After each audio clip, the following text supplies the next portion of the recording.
Welcome back to our series where we are revisiting the invention of photography and the stories of the people who helped make things happen. As this is part 15 of the series, if you missed the first episodes, you may want to pause this video and start from part 1. In this episode, we get some risque business. I did mention at the beginning of this series that it was a tale about 4 countries. Now you had to know that the French were not just idly standing around while Edison, Dixon, and Eastman were doing their thing. Brothers Auguste and Louis Lumiere were manufacturers of photography equipment near the Swiss border of France. While this is a presentation about photography, I don't want to go off on too many tangents about motion pictures. At this point in history, the importance of what is happening in both worlds is very much intertwined, and there were some decisions made that impacted both visual art forms. The brothers patented film perforations, even though another French inventor had utilized perforation in an invention that he had patented. In another twist of fate and good fortune, Leon Bouilly patented and trademarked a cinemagraphie in 1892, but in 1894 he could not pay the patent fees, so the name and patent became available, and the brothers picked them up and incorporated both into their work, which they then patented in February of 1895. Their device records, develops, and projects motion pictures. They recorded the first movie ever made, namely Workers Leaving the Lumiere Factory, which was screened on March 22nd, 1895. Thankfully, they chose the day that was 1 week later than the release date that Daguerre and Isidore Niepce chose to open their company. They would also go on in 1903 to patent the first commercially successful color photography process, the autochrome Lumiere process, which has multiple steps just to make a plate. I won't be going into any detail about this process. The process lasted for the next 30 years until the ubiquitous Kodachrome color positive film was invented and sold. This brings us to a film that was first screened in Paris sometime in November of 1896. Given the size of the adult film industry today, I had to know, how long was it after the invention of motion pictures that the first adult film was made? Turns out it was just a year later. Only 2 minutes of the original 7-minute film still exist today. I'll let your mind come up with a story that fits whatever narrative you want to as to the reasons why. Le Coucher de la Mariée, translated meaning bedtime for the bride, bridegroom's dilemma, is considered to be the first erotic film ever made. It features a risque striptease without nudity. You press the button, we do the rest. That was the slogan that launched the sale of over 10 million Kodak Brownie No. 1 cameras between 1900 and 1905, which sold for only $1, with film inside to make 100 images. The camera and film cost the equivalent of about US $38 today.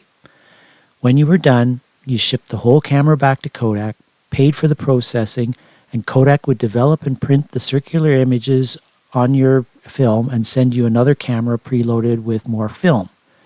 3 years prior, in 1897, Kodak launched its folding pocket camera, and by comparison, it cost $10 per unit, and they sold 80,000 units.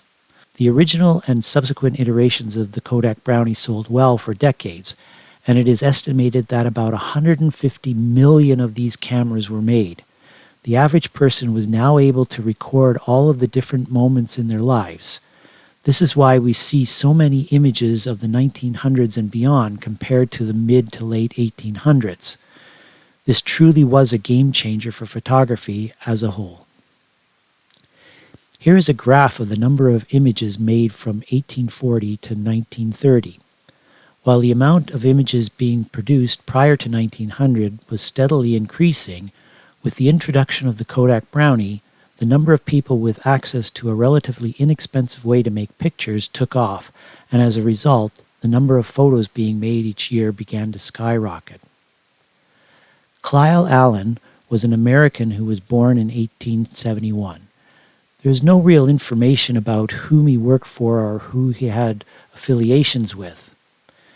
What we do know is that he is credited with patenting the first zoom lens that could be used in both photography and motion pictures.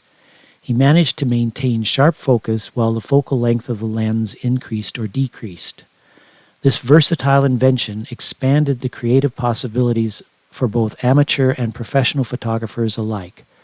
This innovation would redefine photography and cinematography going forward.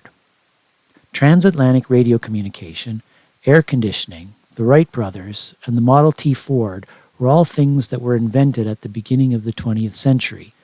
Queen Victoria, after 63 years on the throne, also passed away. Born in 1819, she witnessed firsthand the birth and growth of photography. More printing processes and the standardization of the 35mm format occurred in these next 4 years. Born in Chicago in 1860, Ira Rubel graduated from the University of Chicago in 1881. He and his brother Charles opened a printing company, and Ira went back to school, became a lawyer 2 years later, and briefly practiced law. Letterpress and photo engraving were the preferred processes of the day, and while many lithographers were going out of business, the Rubels were doing well, and even expanded into paper manufacturing.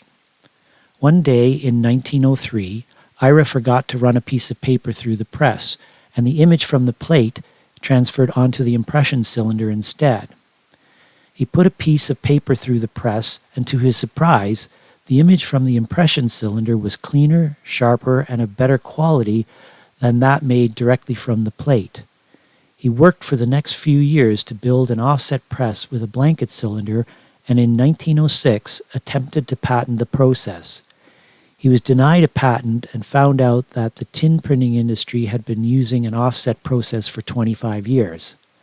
Financing and partnerships fell through, although in 1906, Ira met with Frederick Sears of New Zealand, and together they manufactured and marketed the Sears Highlight process. Rubel went to England in order to try to patent his process in Europe and suffered a stroke and died in 1908.